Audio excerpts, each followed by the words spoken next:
Maestrandos, maestrandas, muy buenos días.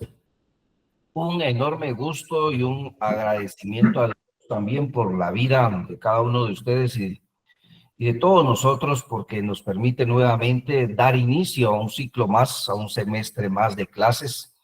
Y pues lógicamente esto es sinónimo de agradecimiento, principalmente, como ya indiqué, a Dios y por supuesto a todos los que hacen posible que ustedes estén conectados en un semestre más. Recordémonos que las maestrías, como lo es una educación superior en Guatemala, es un privilegio y ese privilegio pues ustedes lo tienen. Así que la invitación es que ustedes lo echen, que ustedes puedan seguir alimentando esos conocimientos ya adquiridos, que están por adquirirse, y pues darles esa bienvenida por parte de la Universidad Rural de Guatemala a un semestre más en nuestro curso de Derecho Penal. Nosotros finalizamos nuestro curso de Derecho Penal 1, que básicamente fue una introducción al mundo del derecho penal. Muchos de ustedes sin duda les ha gustado, les ha llamado la atención. Y el Derecho Penal 2, pues ya nos da un margen de mayor exigencia. Y esa exigencia es la que les quiero compartir, porque es un curso que ya nos permite no solo exigir más la lectura, el conocimiento, sino que nos va a adentrar mucho más al tema apasionante como lo es el derecho penal. Estoy seguro que muchos y muchas de ustedes seguirán esta especialidad. Yo sé que llegará también el momento que los objetivos se cumplan. Y bueno, como catedrático, mi objetivo también es facilitar esa información, facilitar el contenido, facilitar el conocimiento y facilitar aquellas experiencias que todos los días, pues, tengo la bendición de tener, puesto que quienes me conocen en los cursos anteriores saben perfectamente, pues, a qué me dedico, pero puedo observar algunos perfiles nuevos. Eso me dice que vamos a tener compañeros que se han asignado a este curso en este semestre. Y pues me presento. Mi nombre es Kenny Arnaldo Arribiaga Méndez. Voy a ser su catedrático de Derecho Penal 2, su catedrático de Derecho Penal, perdón, Derecho Procesal Penal 1, porque ahora vamos ya a adentrarnos al mundo del proceso penal también. Y pues será para mí un gusto realmente estar compartiendo con ustedes todas estas semanas, si Dios nos permite, nos regala vida y salud, por supuesto. Y como siempre lo he hecho en mis cursos, pues vamos a poner las reglas de una vez desde el inicio, a manera que todas las podamos observar. En mi curso o en mis cursos yo examino básicamente lo que explico en clase. Eso es lo que yo examino.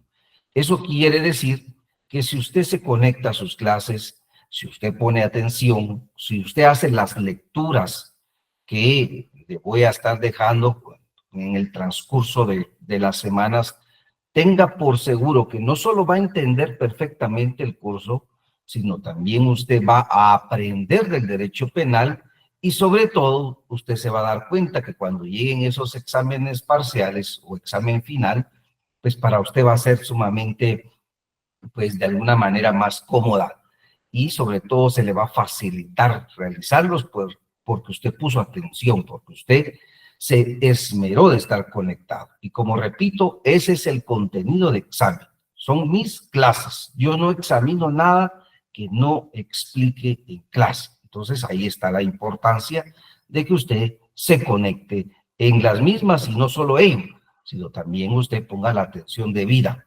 Asimismo, manifestarles que si ustedes tienen alguna duda, por favor, maestrandos y maestrandas, en el transcurso de nuestras clases, ustedes me lo hagan ver. Con toda la confianza, por favor, expresen sus dudas, expresen algo que no comprendieron, que no están entendiendo, y con todo gusto vamos nosotros a hacer el mayor esfuerzo de explicárselo. Ese es mi reto. Asimismo, también alguna situación que ustedes consideren que los puedo apoyar, pues les voy a dejar mi correo electrónico. Mi correo electrónico es kenny@gmail.com. Repito, así como está en pantalla, mi primer nombre es Kenny, mi primer apellido, kenny@gmail.com. Con mucho gusto he contestado a cada uno de ustedes en cursos anteriores, por supuesto, algunos aspectos que tengan que ver con el tema del derecho penal, alguna duda, alguna inquietud del trabajo, pues con mucho gusto yo puedo contestarles y apoyarlos. Tal vez no lo haga inmediatamente porque pues me dedico a esas labores jurisdiccionales de lunes a viernes, pero en cuanto yo tengo un espacio, un tiempo, con mucho gusto me dedico ahí a contestar los correos electrónicos.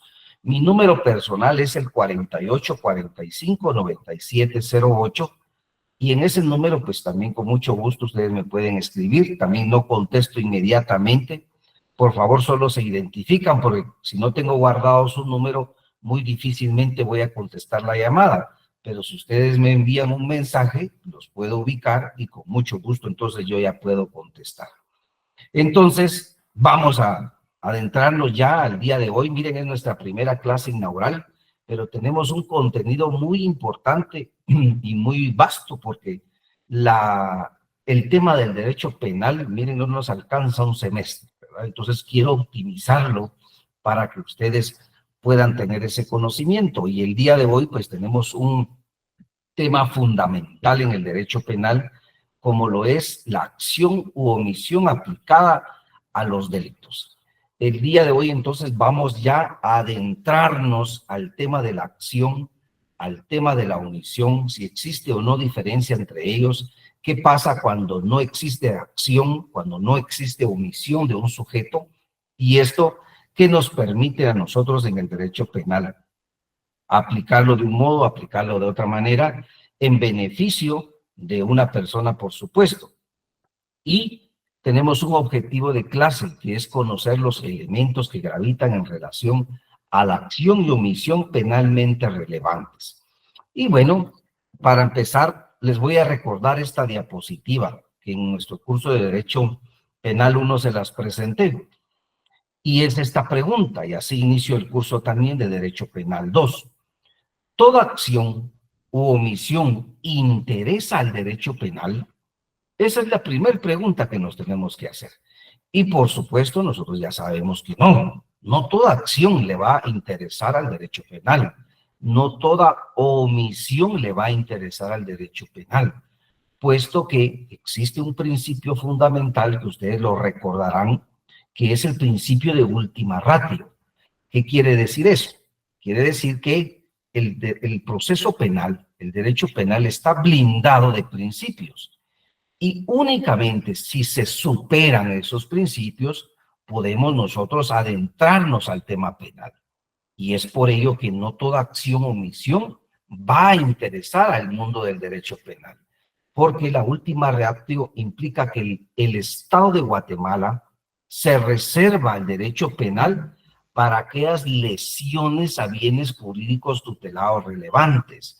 O sea, cuando el impacto, esa lesividad que se ha causado a una persona es relevante, entra a funcionar el derecho penal, porque el derecho penal es la herramienta más violenta que tiene el Estado de Guatemala para corregir esas acciones, para corregir una omisión.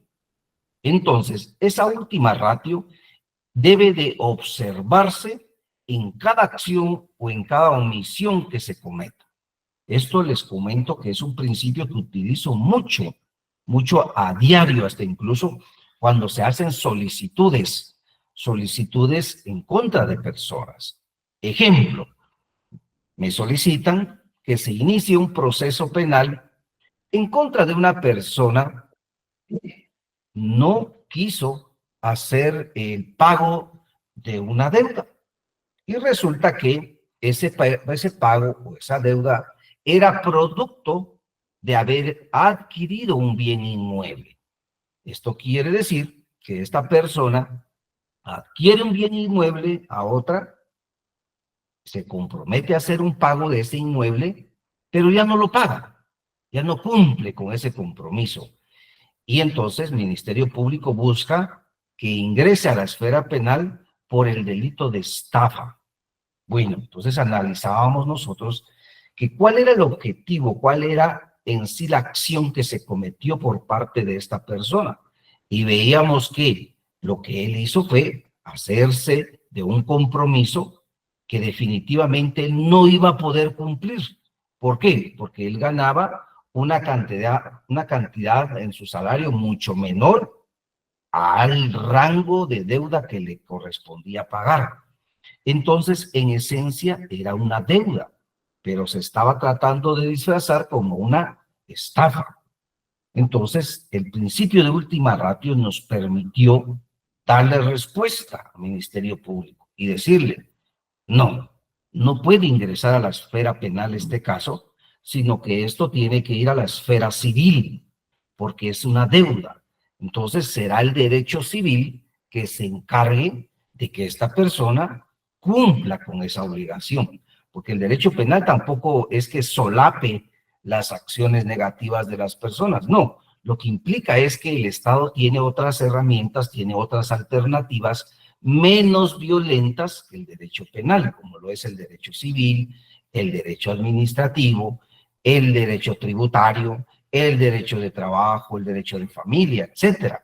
Hay diferentes ramas del derecho que se pueden ocupar de solucionar esos inconvenientes, esos problemas. Entonces, cada caso amerita un análisis minucioso de cada una de las acciones u omisiones que realice el ser humano. Maestrando Osman Estuardo Montepeque, por favor, adelante. Doctor, buenos días. Gracias por sus buenas cátedras que hemos recibido. Solo tengo nada más una duda.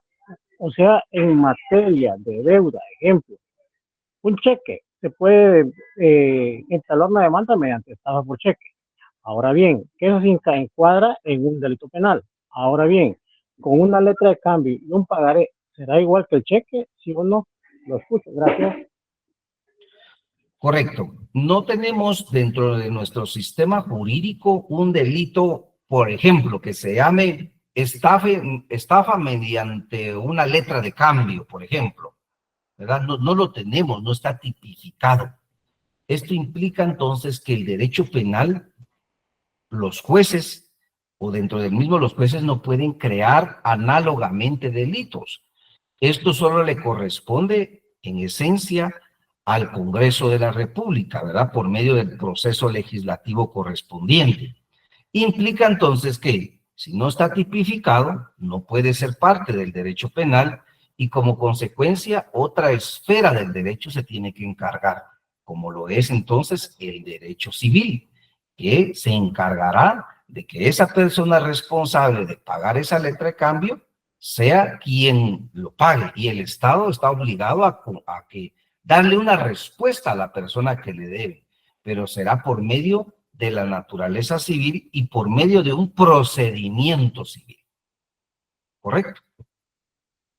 Bueno, vamos a continuar. Okay, gracias. Sí, maestrando, a sus órdenes. En ese entendido, entonces, podemos ver que en el ejemplo anterior, esa acción no le interesa al derecho penal. Ahora, ¿qué pasa con el siguiente ejemplo? Una persona está sentada en un parque central de la ciudad capital, es una dama, tiene su bolso, en el bolso tiene 200 quetzales y resulta que un individuo se acerca a ella, le arrebata el bolso y sale corriendo. Vean, esa acción ya es diferente. ¿Por qué? Porque aquí ya existe violencia. Violencia frente a un bien jurídico tutelado de las personas que es su patrimonio. Su patrimonio. Y cuando existe violencia, alguien diría, bueno, pero son 200 quetzales frente a una deuda de un inmueble. Y esa deuda del inmueble se fue al derecho civil y por 200 quetzales sí utilizamos el derecho penal. Si lo vemos desde esa manera o desde ese punto, pues parecería lógico, ¿verdad? Pero no funciona así. Funciona mediante este segundo punto. Miren, la lesión al bien jurídico tutelado. Si la lesión al bien jurídico tutelado, que es el valor protegido por el Estado, en ese ejemplo último que les di, es el patrimonio, el Estado protege el patrimonio de las personas, pero fue arrebatado violentamente, es ahí en donde ingresa el derecho penal a funcionar.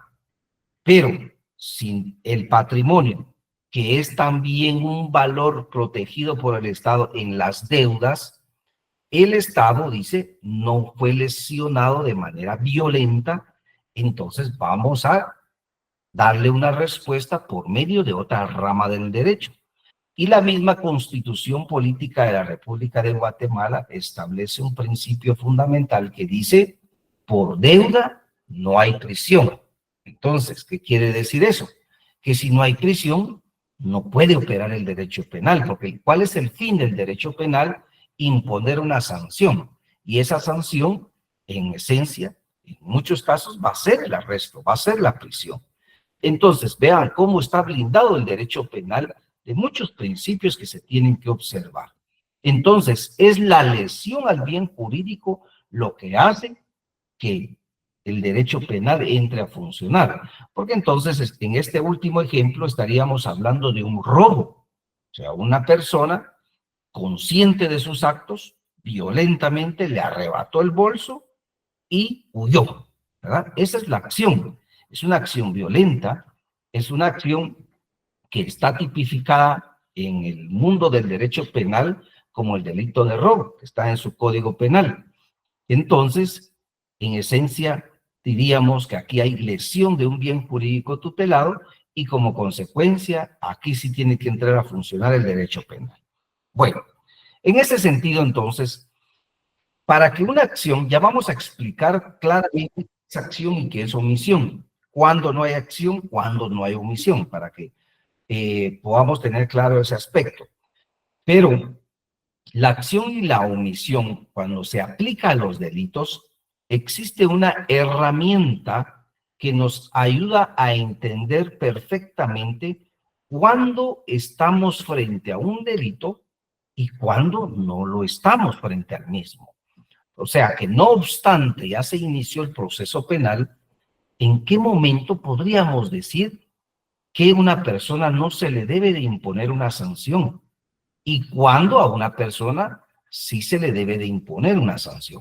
Bueno, la teoría del delito es una herramienta que nos ayuda a nosotros a poder arribar a esa conclusión, a poder determinar si se debe de aplicar una sanción o por el contrario una persona no es responsable de ese hecho que se le está incriminando. Y la teoría del delito se ha explicado como parte de la ciencia del derecho penal que se ocupa de explicar qué es delito en general y cuáles son sus características. Y en este segundo concepto implica que es una herramienta intelectiva sistemática. ¿Y a qué se refiere el autor con una herramienta intelectiva sistemática?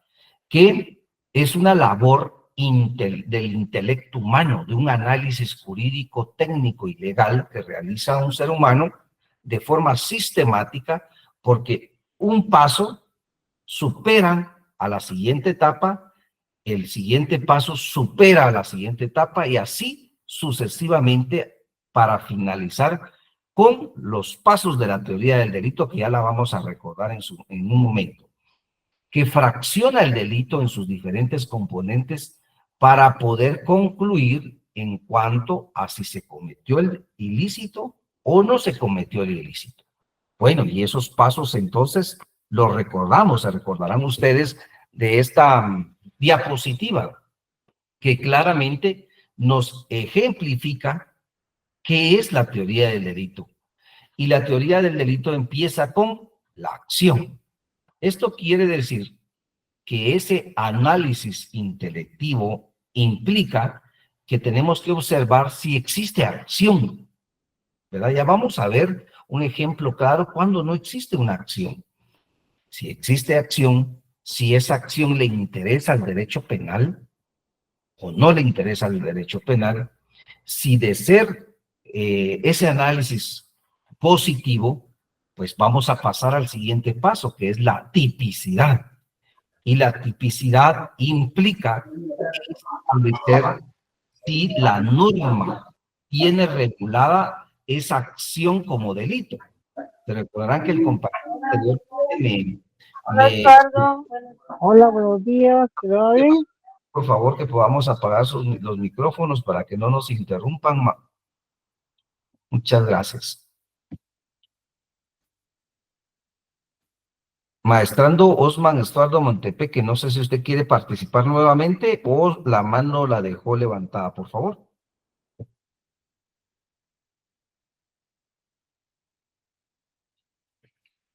Perdón, doctor, se me activó.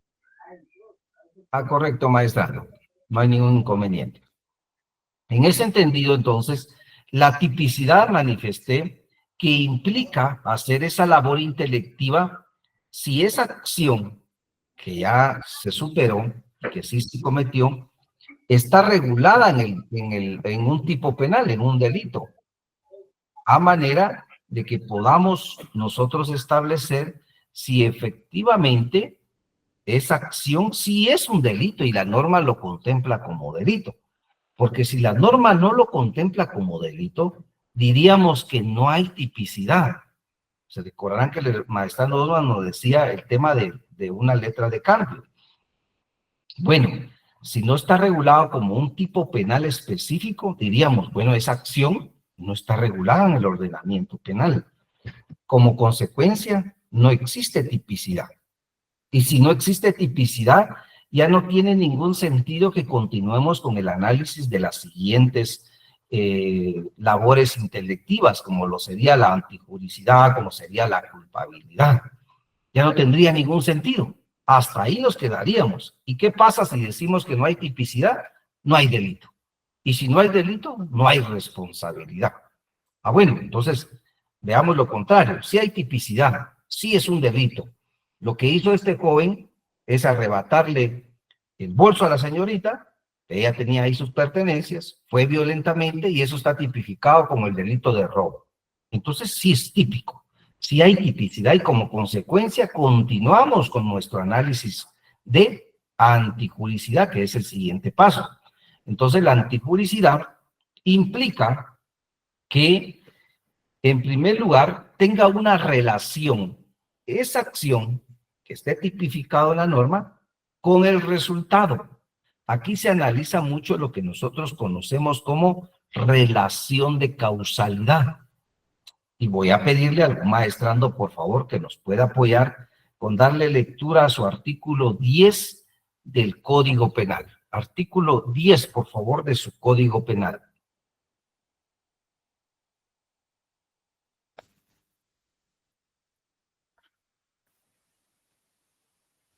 Vamos a ver quién nos apoya con darle lectura a este artículo 10, por favor, de su Código Penal. No, licenciado. Buenos días. Buenos días, muchas gracias. Relación de causalidad.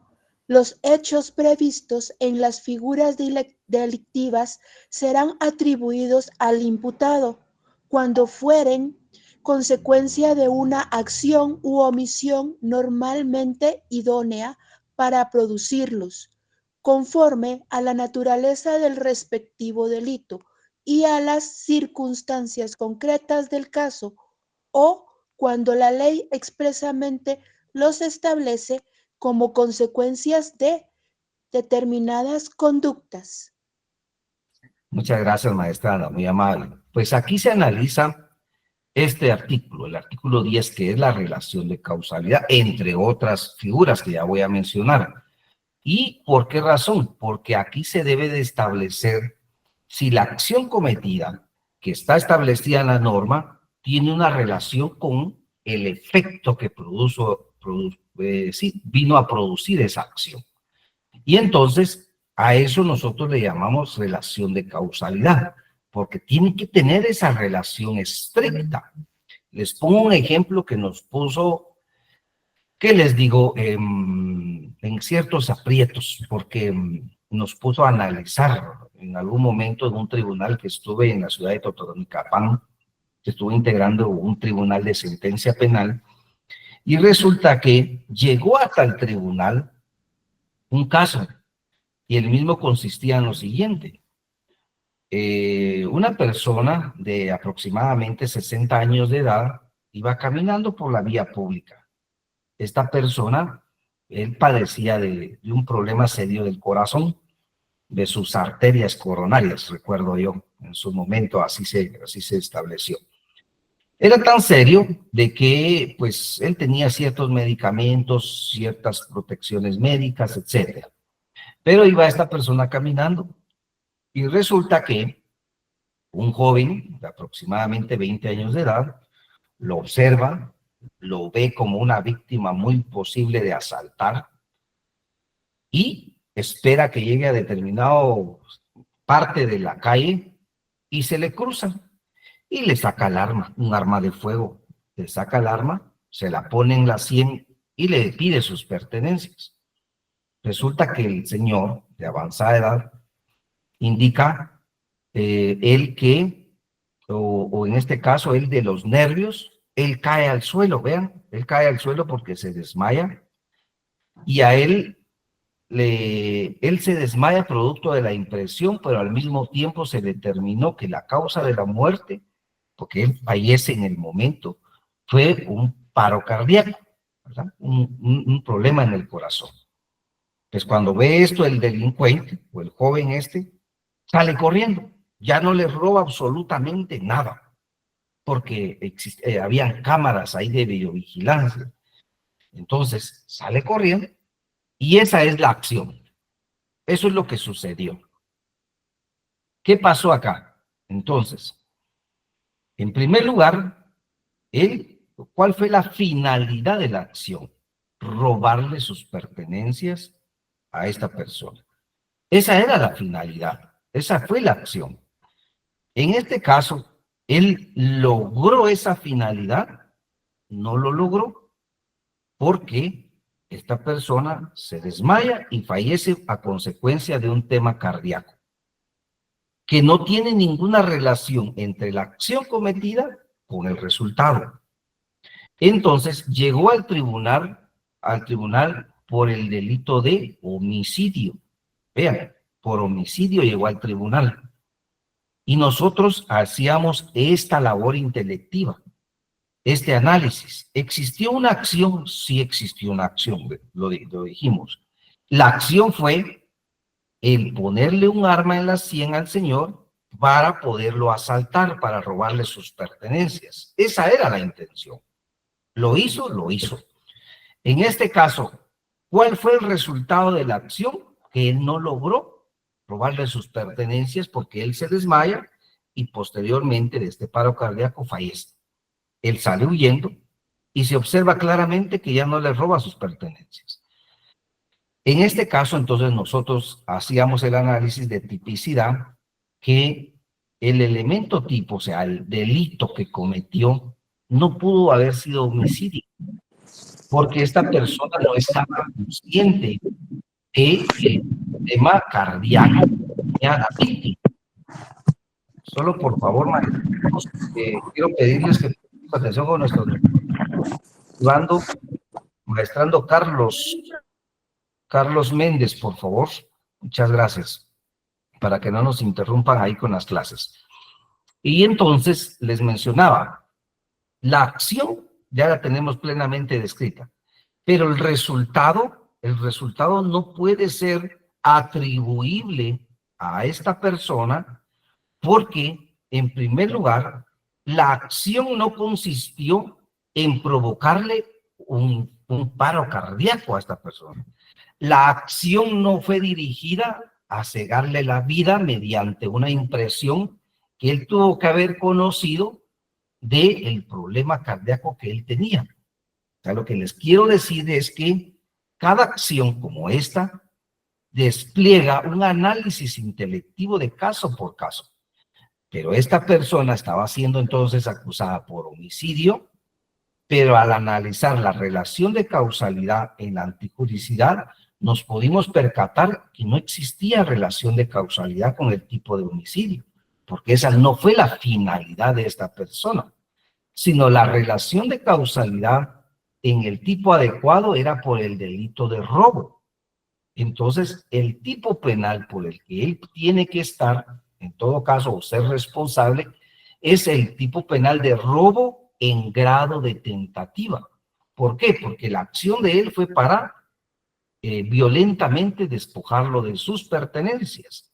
No lo logró, pero no lo logró porque él no haya querido, sino porque sucedió un acto independientemente a su voluntad que provocó que no se perfeccionara el delito de robo, como lo es que él se desmaya, cae al suelo y la causa de muerte ya se las compartí.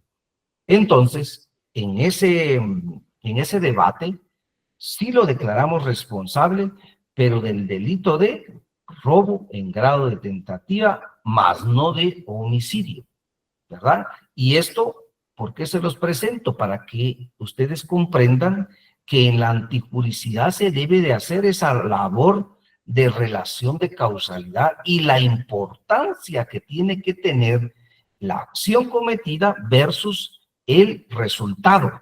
Tiene que tener claramente una relación.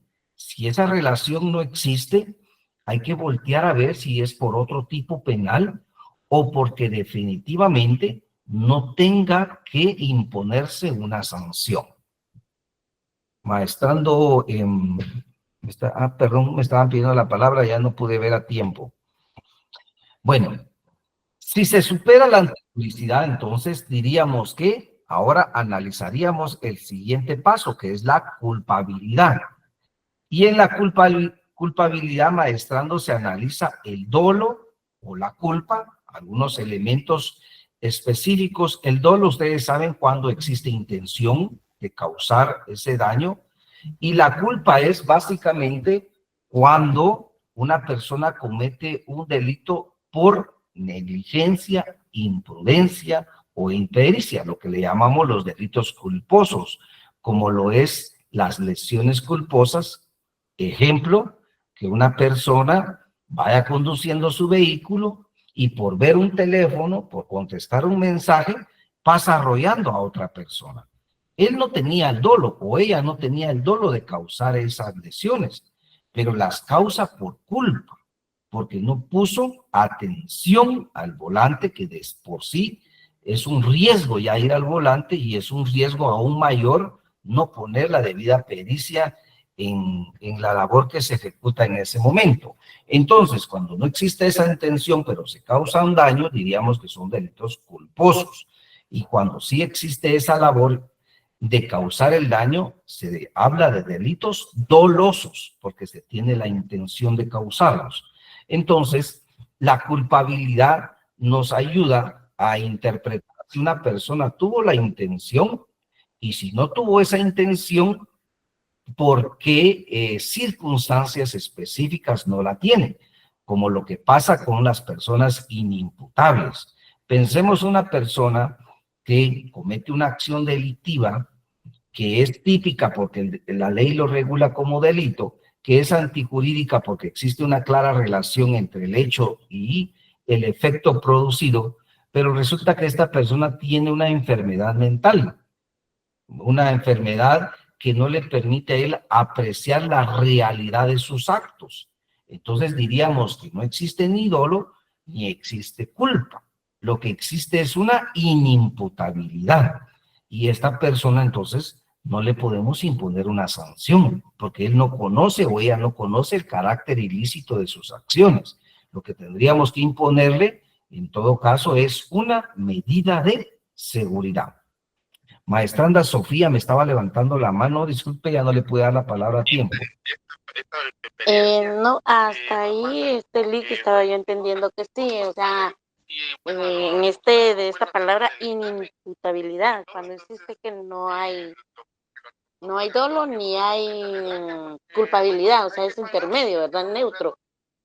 Pero anteriormente tenía una pregunta, pero se me olvidó. Va, está bien, maestra. Ahorita sí ya entendí un poquito, gracias. Correcto. Yo lo que quiero rescatar es, miren, le voy a dedicar básicamente como 4 a 5 clases para entender claramente qué es la acción, la tipicidad, la antijuricidad y la culpabilidad. Esto a manera de que ustedes lo tengan claro, porque de aquí se desprende una labor intelectiva que caso por caso, en algún momento a alguien de ustedes les va a tocar analizar, porque es lo que hacemos nosotros a diario, y esta herramienta la tenemos que entender perfectamente. Entonces, lo que quiero rescatar de esta presentación es que son estos 4 pasos los que a nosotros nos permiten que, de ser superados, imponer una sanción, indicar que una persona es responsable de un delito. Pero a falta de uno de estos 4 pasos intelectivos, diríamos que una persona no es responsable del delito o no se le puede imponer una sanción, como lo que sucede con los inimputables, ¿verdad? Una persona que tiene una enfermedad de esquizofrenia y comete un delito, no podríamos decir se le impone una sanción, porque no puede ser responsable de aquello que no entienda, de aquello que no comprenda. Estas personas no conocen el carácter ilícito de su actuar. Ellos no conocen de dolo, ellos no conocen de culpa, ¿verdad? Sino que ellos tienen un desconocimiento de sus acciones, que son acciones agresivas en algún momento, por supuesto, pero el carácter ilícito no lo conciben. Como consecuencia, es imposible poner una sanción, porque no podemos sancionar a aquel que no conoce el carácter ilícito de su actuar. Vamos a sancionar a aquel que sí conoce ese actuar ilícito de su conducta y que, pudiendo actuar de manera diferente, no lo hace o decide no hacerlo. Entonces, a esas personas va, en síntesis, una sanción. Entonces, en resumen, si se cumplen los 4 pasos, existe una responsabilidad. Si no se cumplen con uno o los 4 pasos que les menciono en esta diapositiva, estamos indicando que no puede existir una responsabilidad penal, no se puede aplicar una pena, no se puede aplicar una sanción.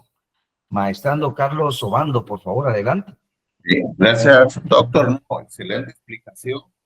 Mi duda es con relación al ejemplo que usted indicó sobre una persona que vaya manejando, ve envía un mensaje de su teléfono y causa un accidente, o sea, atropella a otra persona. Bueno, él no lo hizo con esa intención desde ese punto de vista, pero él ya sabía, esa es mi duda, él ya sabía que al ir manejando no debe de hacer eso porque puede causar daños en otras personas. Digamos, ahí, ¿cómo me puede explicar qué sucede ahí, digamos, con la tipicidad de un delito? Correcto. Sí, claro, maestrando. Ir al volante implica ya un riesgo, ¿verdad? Ya es un riesgo. Todos los que conducimos estamos ante un riesgo que tiene que ser todavía limitado por acciones prudentes. Entre ellas, no distraerme, entre ellas, pues no estar consultando mi teléfono de una manera irresponsable si voy al volante, como usted pone en el ejemplo. Si yo, a pesar de que voy en un riesgo al volante, incremento ese riesgo, pensemos en poder voltear a ver a una persona y no estar al frente de la visión que debo de tener o consultar un móvil, estoy aumentando ese riesgo, el riesgo de que exista un daño. Entonces yo estoy consciente que puedo cometer un daño. Y si yo lo incremento, entonces aquí devendría lo que establece su artículo 12 del Código Penal. Y quiero pedirle, por favor, perdón, en su artículo, en este caso, que son los delitos culposos, que quiero que sí, su artículo 12, quiero que usted me apoye, por favor, maestrando, darle lectura a su artículo 12 del Código Penal. Buenos días. Y buenos días. Artículo 12, delito culposo. El delito es culposo cuando con ocasión de acciones u omisiones lícitas se causa un mal por imprudencia, negligencia o impericia. Correcto. Ahí podemos quedarnos maestrando. Muchas gracias. Vean, dice con acciones lícitas se causa un mal por imprudencia, por negligencia e impericia. Consultar mi teléfono al volante ¿está prohibido? No está prohibido. Yo puedo ver mi teléfono cuantas veces quiera. Es una acción lícita, pero por hacer este tipo de acción incremento ese riesgo. Y aquí entonces vendría la negligencia de una persona, que básicamente es el descuido o una falta de cuidado al volante, que hizo provocar un daño. Ese daño pudo haber sido causar lesiones a las personas o en situaciones muy lamentables es que producto de ese hecho de tránsito, fallecieron 1, 2 o 3 personas. Entonces, si vemos acá, ¿cuál fue la acción que cometió esta persona? Pues ir al volante, incrementar el riesgo al poder estar observando su teléfono y con ello causó un daño. Esto implica entonces que intención no tuvo, o sea, él no tuvo la intención de cegarle la vida a una persona. Él no tuvo la intención de provocarles fracturas en las piernas, etcétera, en brazos, a otra persona como producto de un impacto frente a ella. No tuvo esa intención, sino fue por mera negligencia de su actuar. Esto entonces también el derecho penal lo sanciona, solo que tiene ciertos delitos específicos para las personas que lo hacen por culpa. A eso se le llama culpa, culposos, que deviene del artículo 12 que le dimos lectura. Entonces, cuando un delito es culposo, es porque se comete por imprudencia, por negligencia o por impericia. Y de ahí nace entonces las lesiones culposas. No es lo mismo que yo en el volante, sin pretender causar un daño, le cause lesiones a otra, a que yo tome un arma cortocontundente y me abalance en contra de otra persona y la agreda. Ahí habría dolo en la segunda y en la primera culpa. Para la primera serían lesiones culposas, que es un delito específico, y las lesiones leves, graves o gravísimas, que son otros tipos de delitos para las personas que sí lo hacen con dolo, con intención. Entonces, esa es la diferencia. La culpa no hay intención, pero sí se causa un mal por incrementar ese riesgo.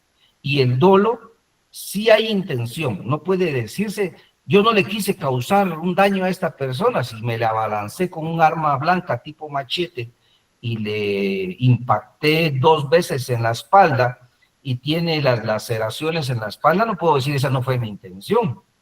Claro que sí fue la intención. Ahora, en la culpa se maneja de la manera anterior que hemos explicado. De acuerdo, maestrando, espero que haya quedado resuelta su duda. Sí, muchas gracias, doctor. Muy amable. Para servirle. Maestrando Adolfo Rodas, por favor. Gracias, doctor. Usualmente, digamos por historia o por tendencia, un delito culposo usualmente se da en razón de la consulta del teléfono celular, como lo ha mencionado. Pero hay algunas otras razones que han sido, digamos que, causas más sonoras, por decirlo de alguna manera, aparte de la de hacer uso del teléfono celular manejando. Sí, claro, maestrando, por ejemplo, cuando conducimos un vehículo a una velocidad no permitida, o sea, incrementamos una velocidad en una carretera no permitida, esto puede provocar también que se causen serios daños. En muchos casos, por ejemplo, cuando existen escuelas en el perímetro donde se transita, hay señalizaciones y dice, por ejemplo, velocidades no mayores a 10 kilómetros por escuela o 20 kilómetros por hora porque hay una escuela. Y resulta que yo paso a 50, 60, 80 kilómetros por hora y un niño se me atraviesa, ¿verdad? Entonces yo incrementé ese riesgo también de otra manera. Sucede también con las personas que irresponsablemente consumen bebidas alcohólicas y se ponen frente al volante. Sucede también con personas, por ejemplo, que no han descansado lo suficiente y deciden también tomar el volante, se quedan dormidos, se quedan dormidas al frente del volante. O sucede también con personas que están consumiendo algún tipo de medicamento somoliente, que puede causar sueño y deciden aún así ponerse al frente del volante. O sea, hay muchas acciones culposas que puede realizar y desempeñar una persona y deviene entonces en establecer si es por imprudencia, si es por negligencia o impericia. Cuando hablamos de imprudencia, estamos hablando de cautela, estamos hablando de sensatez, de moderación. Podría ser la velocidad, ¿verdad? Yo modero mi velocidad porque no quiero causar un mal. Me están diciendo que debo de pasar a esta velocidad y no tengo que traspasar la misma. La negligencia, cuando estamos hablando en todo caso de un descuido, de una falta de cuidado, que sería como estar consultando el teléfono cuando yo voy al volante. O estar en una llamada telefónica cuando voy al volante, salvo que, recordémonos que ahora ya los vehículos cuentan con algunas opciones tecnológicas, ¿verdad? Que yo no necesito tener el teléfono aquí al volante, sino que básicamente yo puedo estar concentrado y escuchando el audio general en el auto. O sea, hay maneras de disminuir ese riesgo. En el tema de la impericia es la falta de práctica. Por ejemplo, aquellas personas que sin tener la licencia correspondiente y no tienen esa práctica de conducir un vehículo, prácticamente toman la decisión de conducirlo cuando esa práctica no se tiene, cuando no se tiene ese aval. También podría ser, en este caso, otra causa de delitos culposos, ¿verdad? Gracias, doctor. Sí, para seguirle maestrando. Bueno, en ese entendido, entonces, vamos a continuar. Y nuestra labor fundamental del día de hoy, y ahora ya entramos en materia, en el primero de los supuestos de esta herramienta intelectiva, que es la teoría del delito, que es la acción o la omisión. Entonces, vamos a describir qué es la acción. La acción se describe como a todo comportamiento dependiente de la voluntad humana. Ojo con esto, maestrandos. Vean, de la voluntad humana. Tiene que haber, para que exista acción, tiene que haber voluntad, ¿verdad? Debe de haber voluntad. Solo el acto voluntario puede ser penalmente relevante. La voluntad implica siempre una finalidad. Esto lo describe así Muñoz Conde y García Arán en sus literaturas. Y marco estas dos frases fundamentales para ustedes. En una acción deben de determinar si existió una voluntad o si existe una finalidad. Se recordarán ustedes del ejemplo de aquel joven que se dedicaba violentamente a hurtar los bienes de una persona y le pone el arma en la sien a una persona que también padecía del corazón. ¿Cuál era su voluntad? La voluntad de ese momento fue arrebatarle violentamente sus pertenencias a este señor. ¿Cuál era la finalidad? Pues poder despojarlo y que él sea el que tenga esas propiedades a partir de ese momento. Pudo haber sido el dinero, pudo haber sido algunas otras pertenencias. Pero en ese momento, la finalidad no era cegarle la vida por medio de un paro cardíaco. No era esa la finalidad del acto. No era la finalidad de la acción. Y por ende, entonces, la voluntad humana y esa voluntad siempre debe implicar una finalidad en la acción. Y si esto sucede, estamos ante una acción como tal.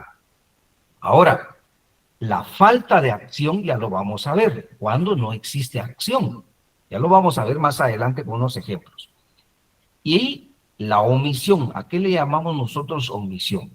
Se le llama omisión a esa conducta humana pasiva. Vean, en la primera es activa. En la segunda, en la omisión, es una voluntad humana, claro que sí, pero pasiva, en donde se incumple con el deber de actuar.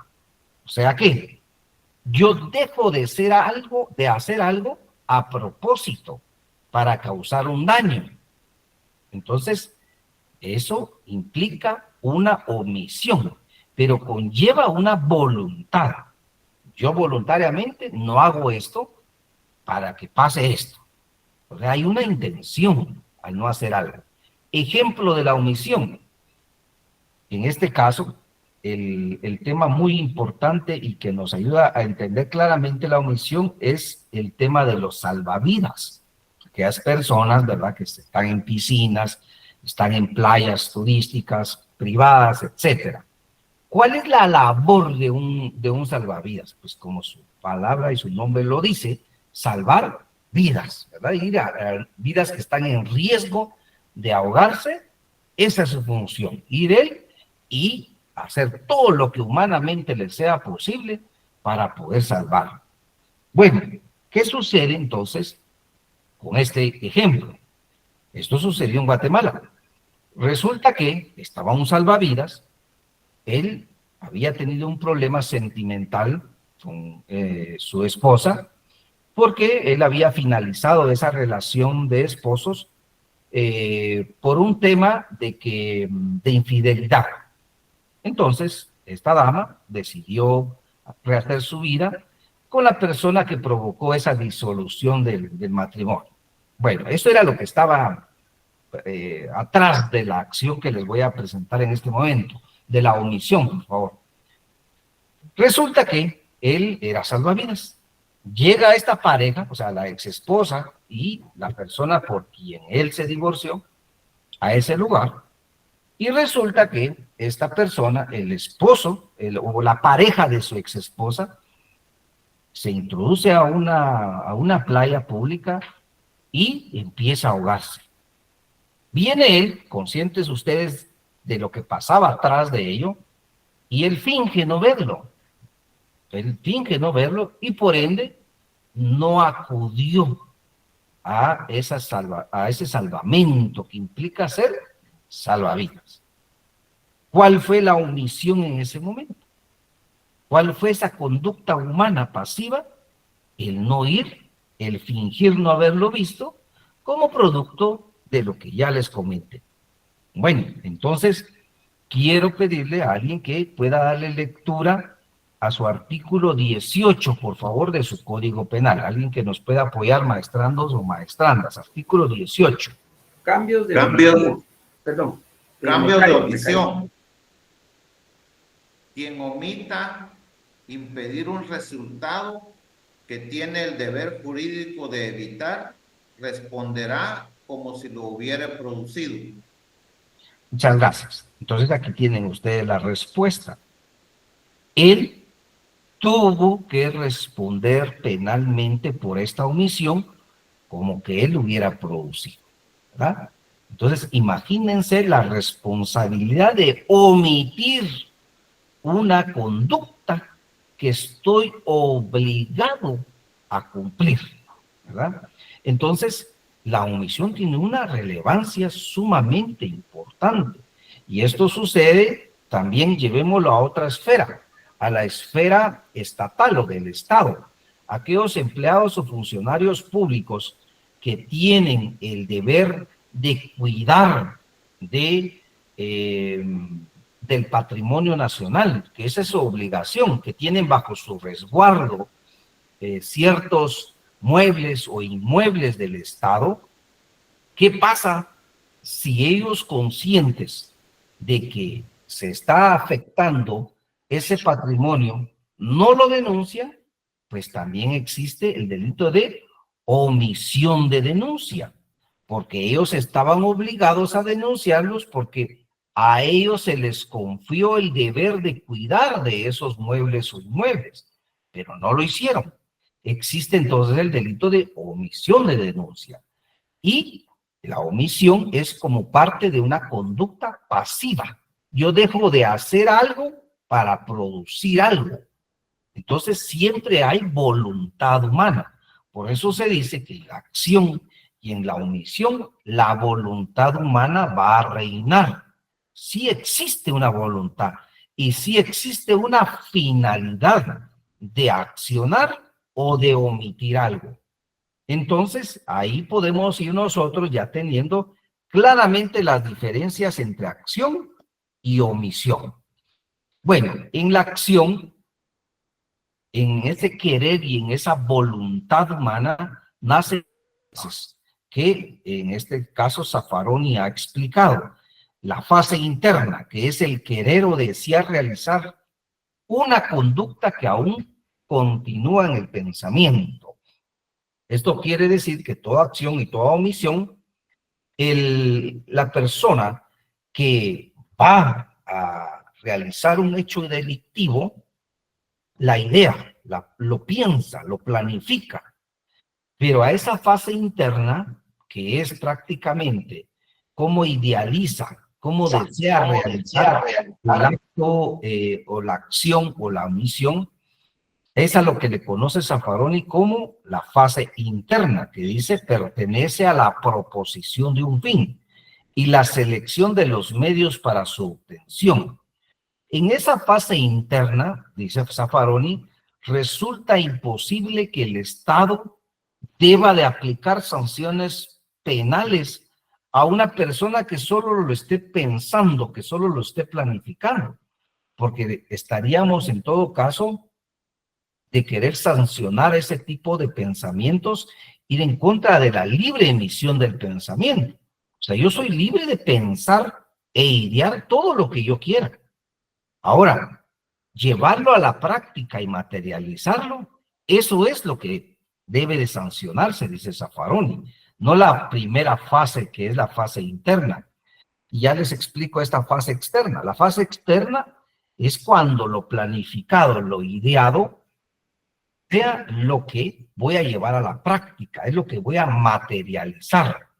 Como consecuencia, entonces, esa fase interna y esa fase externa claramente definidas, nace ese análisis, porque en Guatemala tenemos un delito que se llama asociación ilícita, que está en la Ley Especial del Crimen Organizado. La asociación ilícita es que más de 3 personas se reúnan para planificar un acto ilícito. Bueno, entonces, si nos vamos a la fase interna, o sea, idearlo, pensarlo, podríamos decir que el Estado no tiene por qué imponer sanciones a personas que lo estén pensando, porque lo están pensando. Y eso es la naturaleza del ser humano. Hasta resulta un tanto subjetivo, ¿verdad? Que podríamos, ¿cómo demostrar, cómo acreditar que eso es lo que pensó una persona? O sea, ¿cómo voy yo a acreditar que ese fue el pensamiento de una persona en tal día, en tal hora y en tal lugar? O sea, ¿cómo lo voy a acreditar? Es bien complejo.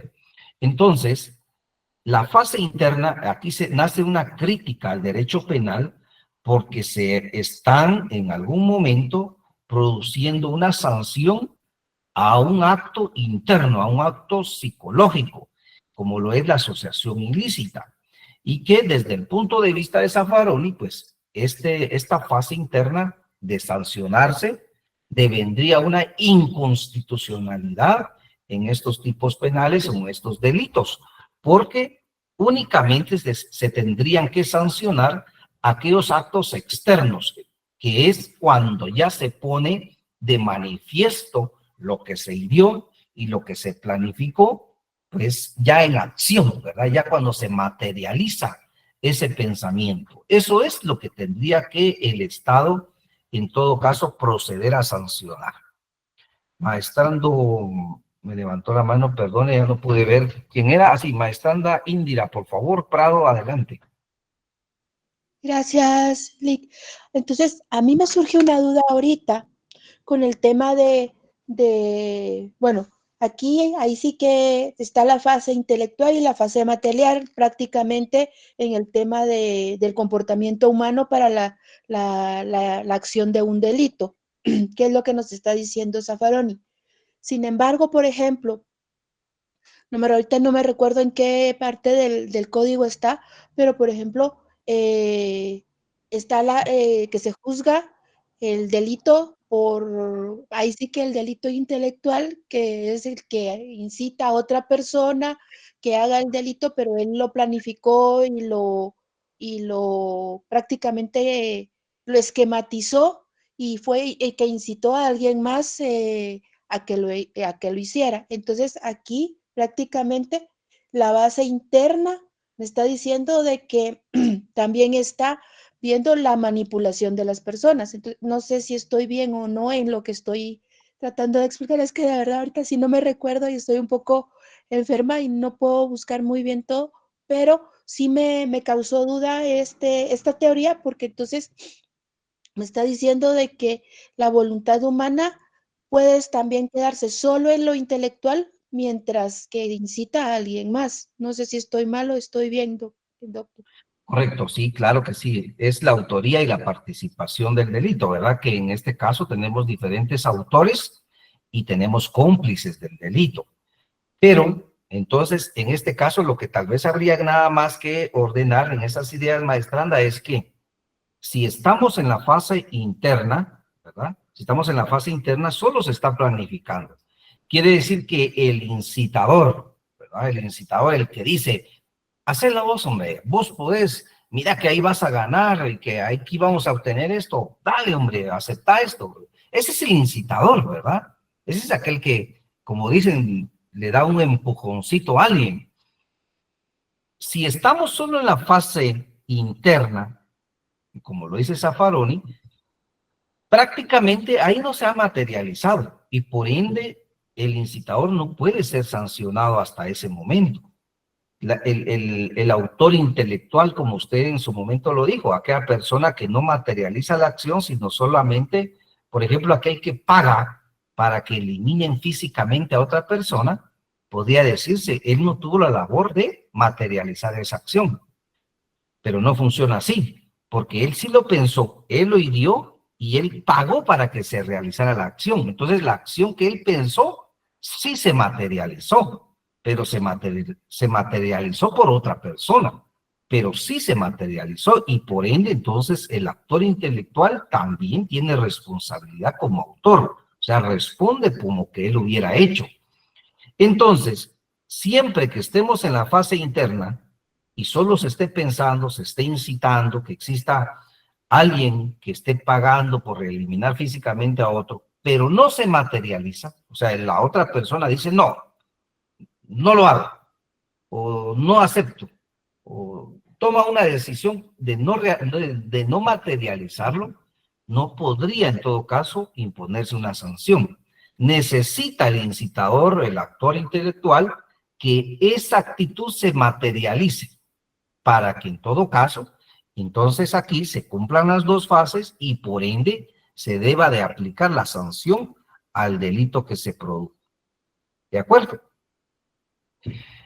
En ese entendido, entonces, maestrandos, también vamos a tener claro este aspecto, ¿verdad? Que lo hablamos en el curso de Derecho Penal 1, ahí por la clase 11 creo que lo hablamos.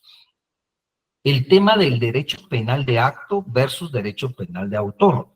Y recordémonos que cada uno de estos derechos tienen sus características y finalidades. El derecho penal de acto se concreta en perseguir acciones u omisiones concretas. Se concreta en perseguir el comportamiento que una persona tuvo en esa acción, en esa omisión. Y el derecho penal de acto está blindado de garantías constitucionales, como lo es el artículo 17 de la Constitución Política de la República de Guatemala.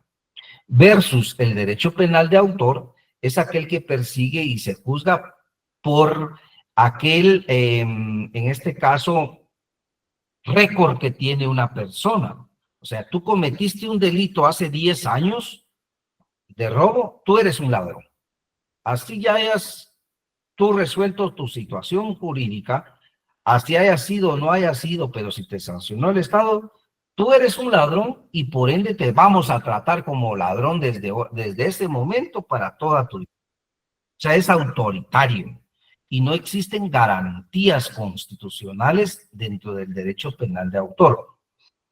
Y en Guatemala, en este caso, que estamos ante un Estado democrático constitucional de derecho, quiere decir que es una constitución política de la República de Guatemala de donde se derivan todas las instituciones y en este caso el organismo judicial que está sujeto a esa constitución y que la misma constitución establece plenamente garantías, principios, derechos y obligaciones para una persona. implica entonces que está blindado el derecho penal de esas garantías, de lo que hablábamos al inicio, de que no toda acción le va a interesar al derecho penal. Y como estamos ante esas garantías constitucionales, Guatemala ha adoptado derecho penal de acto. Implica entonces que si una persona resolvió su situación jurídica y ese proceso finalizó, ese proceso no le puede afectar en el futuro, no le puede afectar en cuanto a que el mismo proceso se utilice para afectarle nuevamente. Dicho en otras palabras, la reincidencia. ¿Han escuchado ustedes la persona reincidente? Y vienen las noticias amarillistas y dicen, él ya fue sancionado por robar más de 20 veces y continúa libre.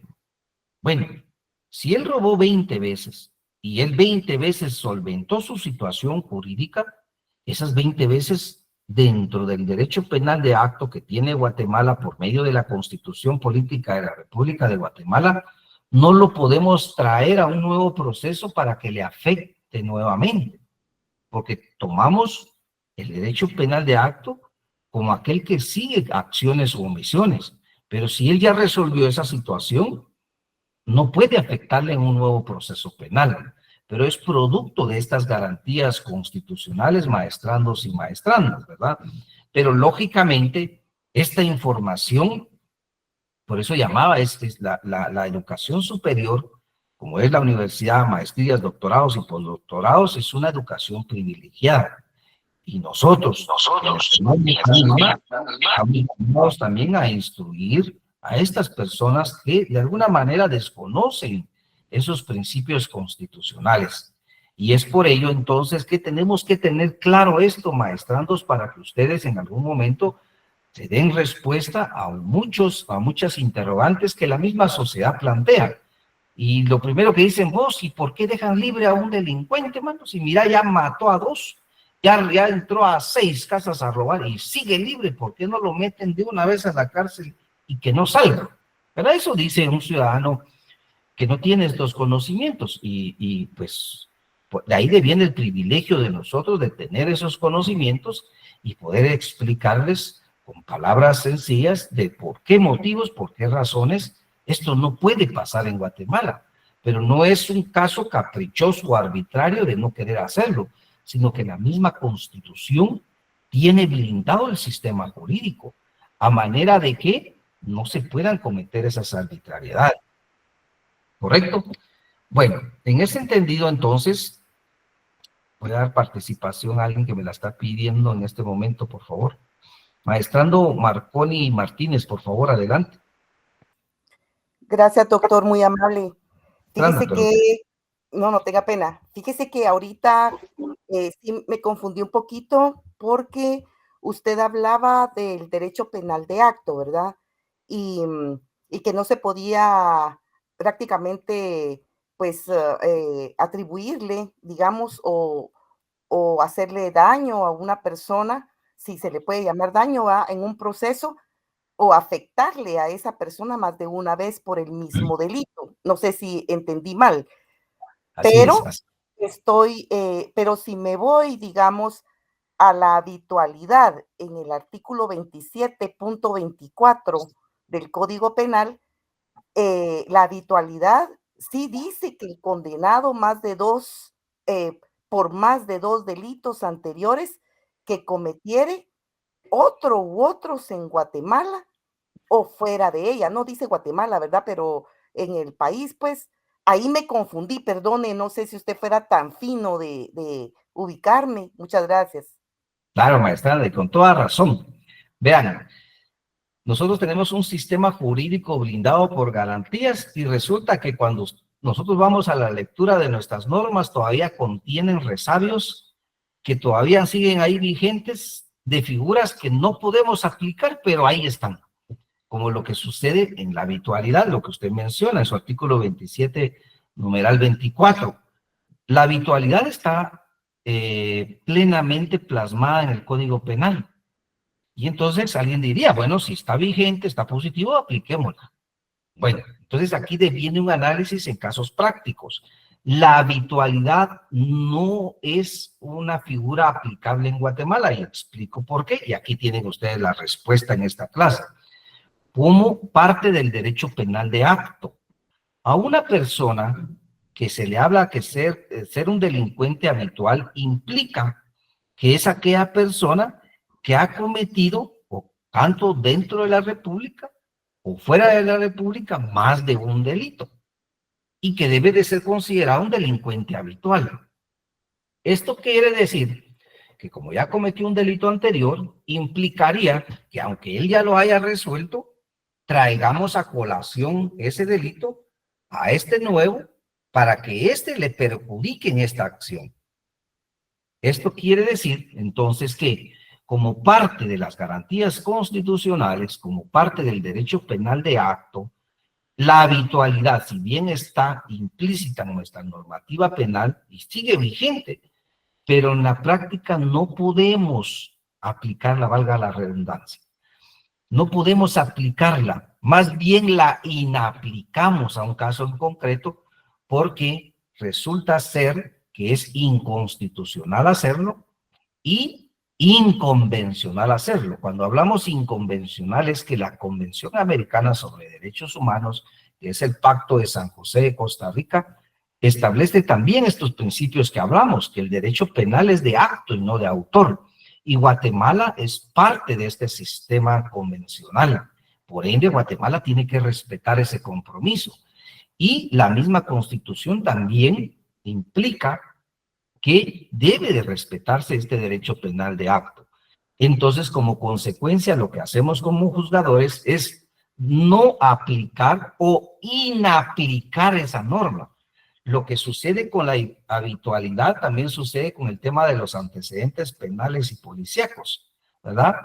Al final de cuentas, los antecedentes penales y policíacos implican un récord de una persona. Usted ahí puede ir y establecer si efectivamente esta persona ha delinquido, qué delitos cometió y cómo lo resolvió. Pero si usted va a tomar esos antecedentes para poder aplicar la habitualidad, estamos ante un derecho penal de autor. Y como consecuencia, entonces, en Guatemala resulta inaplicable. Ahora, les digo, ¿qué sentido tiene que siga vigente una norma que no se aplica? Devendría que tomemos normas por normas y que en todo caso se actualicen las mismas. Pero así como está la habitualidad, existen una múltiple de figuras que están contenidas en las normas que ya no se aplican. Y como consecuencia, entonces, pueden llegar a confundir, como usted bien me lo dijo anteriormente. Ahora, pongo aquí un asterisco, por favor. Esto es para fines de acciones o omisiones, o sea, no le puede perjudicar. Pero si una persona busca beneficios, entonces aquí sí no se le puede, en todo caso, apoyar. Dicho en otras cosas, pensemos, una persona quiere resolver su situación jurídica por medio de un beneficio. Se recordarán ustedes, si lo hablamos en algún momento, pero en la clase de Derecho Procesal Penal lo vamos a decir, como lo es el criterio de oportunidad, que es una medida desjudicializadora que se le aplica a una persona para que ya no continúe el proceso a cambio de que él cumpla con determinados requisitos, que es un beneficio como tal. Si esta persona que ha delinquido ya más de una vez busca que se le beneficie nuevamente con una salida de estas, ahí sí no se le puede beneficiar. Ahí sí se le puede decir no, no se le puede aplicar a usted este beneficio porque a usted ya se le aplicó anteriormente y volvió a delinquir. Pero es un beneficio.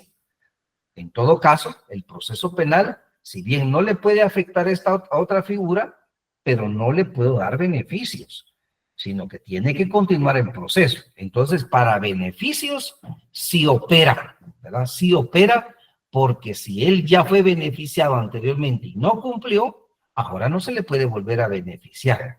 Entonces, ahí sí se aplica el tema de que una persona no haya cumplido con no cometer más acciones ilícitas, pero no es como parte de un récord, sino es como parte de un control de que no se le esté aplicando beneficios a quien no los merece, sino que sea el proceso penal que se encargue de dar una respuesta en donde se establezca una sentencia condenatoria o una sentencia absolutoria, ¿verdad? Entonces, ojo con eso porque nos puede pasar en algún momento de por qué a ciertos beneficios no y que podamos confundirlos con derecho penal de autor en este caso. Maestrando Marlon Martínez, por favor, adelante. Solo un comentario, doctor. Esto aplicaría más o menos a lo que un expresidente quiso hacer mención cuando dijo que se persiguiera al delito, no al delincuente. Todo mundo lo tomó como un meme y todo el mundo lo tomó como burla, pero creo que a esto hacía referencia él. No sé si puede dar un comentario de eso. Gracias, doctor. Maestrando, sí, vea, yo así lo percibí así. Yo pienso que él no fue debidamente asesorado, ¿verdad? De las palabras técnicas a decir, y quizás ahí se pudo confundir, pero sí, eso también percibí que él se quiso referir al derecho penal de acto y no al derecho penal de autor, ¿verdad? Solo que lo quiso decir con otras palabras, quizás no las más oportunas, pero yo también por ahí percibí que fue su intención. Un poquito de más asesoría le faltó. Correcto. Bueno, en ese entendido, la acción y la omisión básicamente se centra que hechos acreditados y formas de participación, lo que en su momento preguntó una maestranda. Los hechos acreditados son esas circunstancias propias del delito que han sido probadas. Esto quiere decir que en un proceso penal se deben de acreditar hechos, pero se acredita lo que se puede probar, ¿verdad? Pero ¿cómo se prueba? Mediante un legítimo procedimiento penal, en donde se prueba o se desvirtúa. Y podemos decir que lo que está acreditado es lo que está probado. Y solo lo que está acreditado en el derecho penal es lo que vamos a sancionar.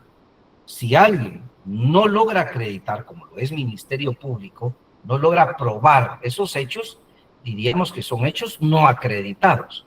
Si están probados, diríamos son hechos acreditados. Y la forma en que participó una persona. ¿Verdad? La persona fue cómplice, la persona fue autora. Ya vamos a tener una clase de autoría y participación. Entonces no se me vayan a complicar con ello para que entendamos cuando estamos ante un autor intelectual, a una participación directa o indirecta, etc. Bueno, de ello entonces, la relación de causalidad que se recordarán ustedes en su momento, la explicamos porque le dimos lectura a nuestro artículo aquí del Código Penal, podemos claramente establecer que es esa estricta relación entre lo que se realiza y lo que se causa. Y a eso le conocemos nosotros como relación de causalidad de acción y de omisión. Hablar también dentro de la acción sería explicar el tema de la teoría funcional del dominio del hecho. ¿Y a qué se refiere esta teoría, maestrandos y maestrandas? Sencillo, pero debe de entenderse prácticamente. La teoría funcional del dominio del hecho implica que los hechos que se le atribuyen a una persona tienen que estar claramente descritos y claramente circunstanciados en tiempo, en modo y en lugar. O sea, quiere decir que a una persona se le tiene que decir, usted, señor, fulano y sutano, el día 13 de junio del año 2025, a inmediaciones del Parque Central de la Zona 1 de la ciudad capital, usted, abusando del uso de la fuerza, despoja ilegítimamente con sus dos manos del bolso que llevaba o portaba la dama XX en su mano derecha. Teniéndolo en su poder, se da a la fuga y es capturado a 200 metros del lugar del ilícito. Entonces, claramente se tiene que describir el hecho en tiempo, en modo y en lugar, ¿verdad? Y a eso le llamamos teoría funcional del dominio del hecho. Y aquí les pongo a ustedes algo más, un aporte más de la experiencia de su servidor. Ese asterisco debe de ser individualizado. ¿Cuándo es individualizado? Cuando a una persona se le acusa de más de un delito. O sea que a una persona se le dice, es que usted violó, usted secuestró y usted dio muerte a una persona. No podríamos decir en un mismo hecho que se subsuman los 3 delitos. O sea que en un solo hecho tratar de describir 3 delitos. No, tendríamos que individualizarle cada uno de los delitos. Dicho en otras palabras, hacemos un hecho por el delito de violación. ¿Cómo se configura la violación? Tenemos que hacer otro hecho, ¿cómo se configura el secuestro? Y tenemos que hacer otro hecho, cómo se configura la muerte, ¿verdad? O el darle muerte a esta persona. Y a eso se le llama individualizado. Y si no se hace de esta manera, entonces podríamos estar frente a una vulneración al derecho de defensa de una persona.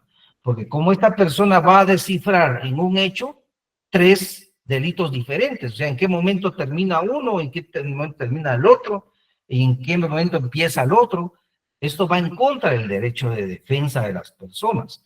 Y entonces es lo que hemos podido superar muy drásticamente ya, de que cuando sea más de un delito, más de un hecho, tienen que ser hechos aislados, hechos diferentes. Entonces se le dice a la persona, señor fulano y sutano, ponga atención, le voy a hacer la intimación de 3 hechos. Primer hecho, narro el primer hecho. Segundo hecho, señor fulano y sutano, le narro el segundo hecho. Tercer hecho, y le narro el tercer hecho. Esto sí no conculca con el derecho de defensa de las personas. Entonces aquí les dejo que no solo es tiempo, no solo es modo, no solo es lugar. Esto es para un hecho, pero por más de un hecho tiene que ser individualizado. La ausencia de acción o omisión, maestranos. Cuando hablamos de ausencia de acción o omisión, recordémonos que el denominador común de toda conducta activa o pasiva es la voluntad. Esto quiere decir que si existe voluntad, existe acción, existe omisión. Pero ¿qué pasa si no existe voluntad? Entonces, si no existe voluntad, no existe acción, no existe omisión y por ende no es posible continuar con el análisis lógico de la teoría del delito, ¿verdad? No podemos, si no existe voluntad, no puede ser catalogada, en este caso, o catalogado un delito. La ausencia de acción, casos de análisis. La fuerza exterior, maestrandos, está regulado en su artículo 25, numeral segundo. Pueden irse ustedes ahí a su artículo segundo. Y es esa fuerza producida externamente sobre una persona que es de manera irresistible y que por medio de esa fuerza se produce un resultado delictivo. Ejemplo, en una aglomeración de personas, lo que sucede con aquellos, ¿qué le llaman? El Black Friday, ¿verdad? Quizás en Guatemala, gracias a Dios, no ha pasado, o al menos no tengo noción que haya pasado lo que les voy a decir, pero pensemos en Estados Unidos, ahí sí hay aglomeraciones y las personas se empujan, se golpean con el ánimo de poder obtener las mejores ofertas de productos. Pues en algo similar sucedió que una persona estaba en cierto punto y de esa fuerza que se desempeñó atrás de ellos, pues unas pasaron encima de otras pisoteándolas y resulta que una señora le cae encima a un niño recién nacido y muere el niño, ¿verdad? A causa de una fractura en el cráneo. En este caso, podríamos decir que existió voluntad de la señora de caerle encima al niño y de cegarle la vida. Claramente advertimos que no existió voluntad. Por ende, entonces es considerado un acto de fuerza exterior. Entonces el caso se defiende como fuerza exterior. Señor juez, aquí no existe voluntad. Aquí no existe ningún tipo de acción, ni mucho menos de omisión. Ella no pudo resistir esa fuerza que venía de su espalda, del exterior, provocó que ella cayera violentamente sin poder tener ella control de esa fuerza, y eso provoca la muerte violenta de un niño. Por supuesto, es lamentable, no se niega, pero no existió voluntad de esta señora en causarle la muerte. Lo que sucedió, se recuerdan también, sí, en el estadio Mateo Flores, ¿verdad? En aquel partido que iba a jugar Guatemala contra Costa Rica. Muchas personas fallecieron producto que quedaron presionadas de esa fuerza que venía de los empujones de las personas que querían ingresar al estadio. Bueno, entonces aquí no hay acción, y si no hay acción, no hay delito. Movimientos reflejos, y ya vamos a terminar. Los movimientos reflejos, pues son aquellos actos corporales que sí son cometidos de la voluntad humana, pero sin que exista la voluntad de causar algún agravio, como lo que sucede con aquellos ataques epilépticos, convulsivos o ausencias mentales momentáneas. Pero les pongo este ejemplo, es un ejemplo real. Estaba un agricultor, fíjense que no recuerdo el nombre de este tipo de herramienta de agricultura que sirve para cortar grama, pero tiene un manguito, así, y aquí tiene como una especie de U, ¿verdad? Así invertida, pero a todo lo largo de acá tiene filo. Entonces con esto las personas cortan la grama, ¿verdad? Pero al final tiene una punta. Pues estaba el agricultor cortando la grama, así miren, así estaba cortando él la grama porque él lo narra. Y resulta que un familiar que venía de otro departamento llegó a causarle impresión porque él no le contó que iba a llegar a visitarlo, sino de sorpresa, ¿verdad? Y resulta que él ve a su familiar que estaba trabajando en el campo y él dice, lo voy a asustar. Y él se va despacio, ¿verdad? Esas famosas bromas que a veces se hacen. Él se va despacio y resulta que le hace el famoso susto. Pero viene el agricultor y del susto hace así, este fue su movimiento reflejo hacia atrás, y resulta que esa punta del arma se la incrusta en el ojo y pierde el ojo esta persona. Este ejemplo nos permite dar a conocer que no existe acción en este hecho. Él nunca tuvo esa voluntad, sino fue un reflejo corporal que sí causó, pero que no tiene como consecuencia la imposición de una sanción, porque no lleva implícito, en este caso, la conciencia de la persona, no lleva implícito ese dolo importante dentro del hecho. Bueno, pues vean, todavía tengo más contenido, maestrandos y maestrandas, pero quiero ser respetuoso del horario de su curso. Entonces, las siguientes diapositivas, que es importante el resto del contenido, lo voy a agotar en nuestra siguiente clase para no dejar de que les explique dicho contenido, y me voy a quedar en esta pregunta. Vayan pensando, ¿por qué es importante determinar para la defensa técnica y Ministerio Público la ausencia de acción o omisión en la primera entrevista o comunicación de un hecho delictivo? ¿Verdad? Esta pregunta, si quieren, tómenles alguna fotografía, piensen, voy a preguntar a unos 3, 4 participantes por qué creen que es importante en nuestra próxima clase.